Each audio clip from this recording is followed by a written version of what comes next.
यह बिल्कुल टाइपराइटर के कीबोर्ड की तरह दिखता है। हाँ, इसमें कुछ अतिरिक्त बटन अवश्य है। सामान्य कीबोर्ड के बटनों के साथ इसमें कुछ अंक एवं विशेष बटन अवश्य होते हैं। क्या आप मुझे बताएंगी कि इन विशेष बटनों का प्रयोग किस लिए किया जाता है?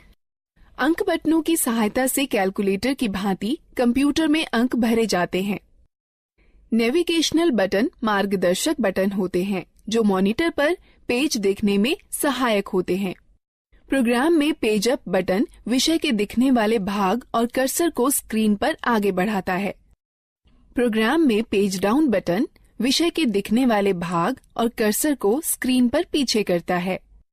प्रोग्राम में होम बटन कर्सर को विषय के आरंभ में ले जाता है। प्रोग्राम में एंड बटन कर्सर को विषय के अंतिम लाइन में ले जाता है। प्रोग्राम में ये तीनों बटन संपादन बटन कहे जाते हैं जो कंप्यूटर में पठनीय विषय में संशोधन करने में सहायक होते हैं। ज्यादातर लेख संपादन प्रोग्रामों इंसर्ट बटन का प्रयोग किसी लेख में शब्दों को भरने और लिखावट पर शब्दों के पुनर्लेखन में होता है। डिलीट बटन लेख संपादन प्रोग्रामों में एक एक कर अक्षर दाईं ओर मिटाता है। बैकस्पेस बटन लेख संपादन प्रोग्रामों में एक एक कर अक्षर बाईं ओर मिटाता है। ये 4 बटन किस काम के लिए प्रयोग किए जाते हैं? ये चारों बटन दिशा निर्देशक बटन कहलाते हैं। ज्यादातर लेख संपादन प्रोग्रामों में ऊपर की तरफ तीर के निशान वाला बटन कर्सर को स्क्रीन पर ऊपर की ओर ले जाता है। ज्यादातर लेख संपादन प्रोग्रामों में नीचे की तरफ तीर के निशान वाला बटन कर्सर को स्क्रीन पर नीचे की ओर ले जाता है। ज्यादातर लेख संपादन प्रोग्रामों में बाईं की तरफ तीर के निशान वाला बटन कर्सर को स्क्रीन पर बाईं की ओर ले जाता है।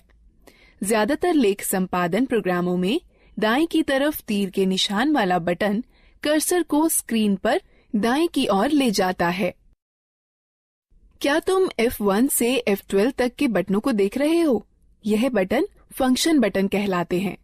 यह बटन कंप्यूटर पर सक्रिय प्रोग्राम के अनुसार निर्दिष्ट किए गए विशेष कार्य को निष्पादित करते हैं। ज्यादातर प्रोग्रामों में एस्केप बटन चल रही प्रक्रिया समाप्त कर देता है। कंट्रोल और अल्टरनेट बटन क्रिया परिवर्तन बटन है जो ज्यादातर प्रोग्रामों में विशिष्ट कार्य और माउस की क्रिया को या तो परिवर्तित कर देते हैं या तो बढ़ा देते हैं। विंडो बटन विंडोज के स्टार्ट मेनू को सक्रिय कर देता है। यह बिल्कुल वैसे ही होता है जैसे कि टास्क बार के स्टार्ट बटन पर क्लिक करने से होता है।